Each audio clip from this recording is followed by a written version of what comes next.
Hello प्यारे बच्चों, स्वागत है आपका हमारे यूट्यूब चैनल अंगद सॉल्यूशन में। तो बच्चों, आज की इस वीडियो में मैं आपको पढ़ाने जा रहा हूँ कीप ऑन या कीप का प्रयोग करना।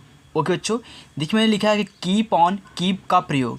ध्यान देना बच्चों, मैंने पिछली वीडियो आपको किसका प्रयोग बताया था? मैंने आपको फील लाइक का प्रयोग बताया था। यदि आपने अभी तक उस वीडियो को नहीं देखा है तो डिस्क्रिप्शन में लिंक है, जाइए वीडियो को अच्छे तरीके से देख लीजिए। मैंने जैसे आज मैं ये वीडियो पढ़ा रहा हूँ आपको, वैसे मैंने उस वीडियो में आपको पढ़ाया है। ओके बच्चों, चलिए देखिए। तो आज हम कीप ऑन या फिर कीप का प्रयोग देखने वाले हैं। तो ध्यान देना बच्चों, जब भी वाक्य के अंत में ता रहा, ते रहे, ती रही, ता रहता, ती रहती थी, ता रहता था, इन सभी वाक्यों का प्रयोग आए, यानी कि लास्ट में आपको ये सब दिखें और जो वर्क है, आपका जो काम है, वह कंटिन्यू होने के लिए अग्रसर हो रहा है, तो आप क्या करेंगे? वहाँ पे कीप ऑन का प्रयोग करेंगे। ओके बच्चों, एक बात और ध्यान देना, कीप ऑन या फिर कीप का मतलब ही होता है कि जो कार्य है वह अभी हो रहा है, यानी कि और होने की ज़रूरत है।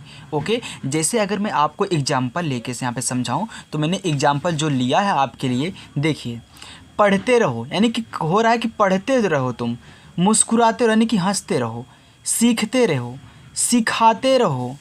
बात करते रहो, प्रैक्टिस करते रहो, हंसते रहो।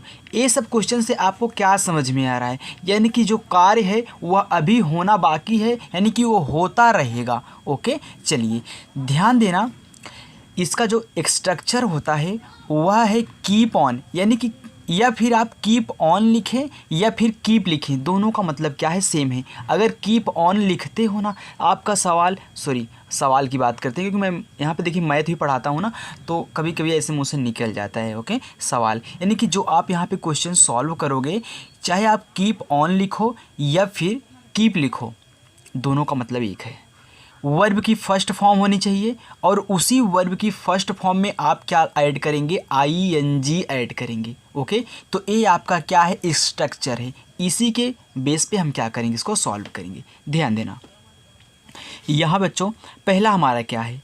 पहला हमारा है पढ़ते रहो, तो क्या हम लिखेंगे?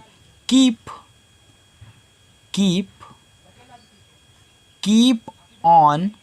अब देखिए, पढ़ते, पढ़ते का मतलब क्या होता है? स्टडी, स्टडी फर्स्ट फॉर्म है ना, तो स्टडी, तो हम तो स्टडी लिखेंगे ही, लेकिन मैंने आपको बताया है फर्स्ट फॉर्म लिखो लेकिन उसमें आईएनजी ऐड करो। आईएनजी स्टडिंग हो जाएगा। ओके, ये इसकी क्या हो गई? इंग्लिश हो गई। पढ़ते रहो, कीप ऑन स्टडिंग, या फिर आप कीप स्टडिंग भी कर सकते हैं। सवाल दोनों सही है।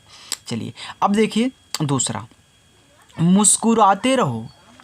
अब मुस्कुराते रहो तो क्या लिखेंगे? Keep on, keep on. अब मुस्कुराना का इंग्लिश क्या होती है? फर्स्ट फ्रॉम मुस्कुराने के, यानी कि स्माइल। क्या होता है बच्चों? स्माइल होता है। तो हम तो स्माइल लिखेंगे ही, स्माइल लिखेंगे ही, लेकिन इसमें आईएनजी ऐड करना पड़ेगा, स्माइलिंग हो जाएगा। ओके, बात हमारी समझ में आ रही है ना बच्चों? आराम से पढ़िएगा। देखिए, कोई जल्दीबाजी नहीं है, क्योंकि ये इंग्लिश है, इंग्लिश में जल्दीबाजी नहीं हो सकती। गणित में कर सकते हो जल्दीबाजी, लेकिन इंग्लिश में मत कहना कभी भी। देखिए नेक्स्ट हमारा जो तीसरा है, सीखते रहो, यानी कि कोई आप काम सीख रहे हो तो कह रहा कि अभी सीखते रहो, तो क्या बोलेंगे इसको? आप देखिए, कीप ऑन ना लिख के आप ऐसे क्या कर सकते हो? कीप, सिर्फ कीप भी लिख सकते हो। कीप लर्निंग, यानी कि लर्न माने क्या होता है? लर्न माने सीखना होता है, तो फर्स्ट फॉर्म हो गई, लेकिन आपको क्या कहना पड़ेगा? लर्न में आईएनजी ऐड करना पड़ेगा। ओके, यानी कि लर्निंग हो गया। चलिए बच्चों आगे देखते हैं। सिखाते रहो, यानी कि कोई काम है उसको आप सिखा रहे हो तो उसको सिखाते रहो, तो इसको इंग्लिश में कैसे बोलेंगे? कीप। क्या बोलेंगे? कीप ऑन बोलिए। मैं आपको बार बार समझा रहा हूँ, ये मत बोलिए आपने कहीं पे कीप ऑन लिखा है फिर कीप लिख रहे हो, नहीं। कीप भी लिख सकते हो और कीप ऑन भी लिख सकते हो। तो कीप क्या हो जाएगा? सिखाना, यानी कि अगर मानते हो हम पढ़ा रहे हैं किसी को, तो क्या बोल दें इसको?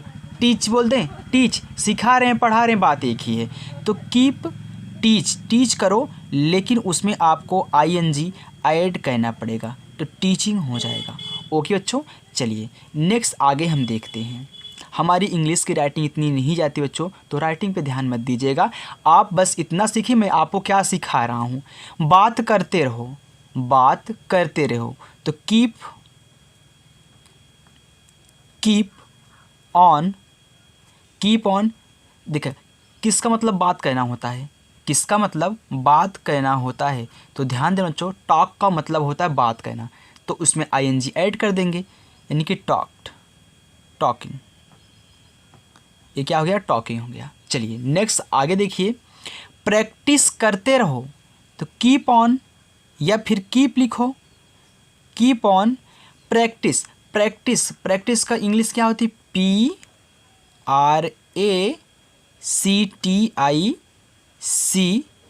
इसमें आईएनजी ऐड कर दो, यहाँ पे ई रहेगा लेकिन ई नहीं लगाएंगे, आईएनजी ऐसे ऐड कर देंगे। ओके, प्रैक्टिस और आईएनजी ऐड करो, टॉक आईएनजी ऐड करो। ओके, ऐसे कहना है। अब देखिए ये जो हमारा 7वां है, ये हमारा लास्ट है। इसका आंसर आप हमें कमेंट बॉक्स में कमेंट करके बताइएगा कि हंसते रहो कि इंग्लिश में हम कैसे ट्रांसलेशन करेंगे इसका। और इसको याद रखना, इसको कभी मत भूलना बच्चों। ओके, अगर ए भूल गए तो कुछ भी नहीं आएगा। ए भूल सकते हो क्योंकि मैंने आपको समझा दिया कि कार्य हो रहा है और होना बाकी है, तो होता रहेगा वैसे। देखिए आप एग्जाम्पल से समझ सकते हैं, पढ़ते रहो, मुस्कुराते रहो, सिखाते रहो, सीखते रहो, सब क्या है, सभी क्या है, कीप ऑन के प्रयोग पर आधारित हैं। ओके बच्चों, तो अगर आपने अभी तक आपने बच्चों हमारी जो पिछली वीडियो फील लाइक वाली है आपने नहीं देखा है तो मैं उसका लिंक डिस्क्रिप्शन में डाल रखा हूँ, जाइए अच्छे से देख लीजिए। ओके, तो हमें आशा है कि बच्चों हमारी ये छोटी सी वीडियो आपको पसंद आई होगी। बच्चों यदि हमारी ये छोटी सी वीडियो आपको पसंद आई हो तो प्लीज़ वीडियो को लाइक करें और चैनल पर नए हो चैनल को सब्सक्राइब करें, इसका स्क्रीनशॉट ले लें। ओके, चलिए बच्चों मिलते हैं नेक्स्ट वीडियो में, तब तक के लिए बाय।